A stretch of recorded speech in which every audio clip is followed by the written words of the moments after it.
नशर फिरोज़ पाकिस्तान तहरीक इंसाफ ज़िले सदर सरदार मोहम्मद रमज़ान लोन पारां हिकु अहम इजलास मुनक़द कयो वियो। इजलास में सिंध जे जॉइंट सेक्रेटरी सरदार इरशाद सांद शहीद बेनज़ीर आबाद डिवीज़न जे सदर मुश्ताक अहमद जुर्नी जो जनरल सेक्रेटरी इमामुद्दीन कीरियो शिरकत कई। उन सां गॾु डिवीज़न जा उहिदेदार दोस्त अली कोसो अब्दुल वहाब ऐं सलाहुद्दीन पिणु इजलास में शिरकत कई।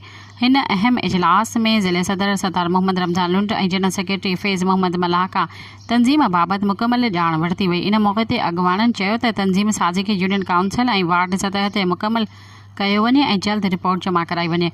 इमरान ख़ान जी तहरीक लाइ मुकमल इंतज़ाम कयो वञे, छो त हाणे सभिनी खे ॿाहिरि निकिरणो पवंदो त जीअं पावर शो ॾेखारे ख़ान साहिब खे आज़ादु कराए सघिजे। इमरान ख़ान जी आज़ादी सभ खां अहम आहे।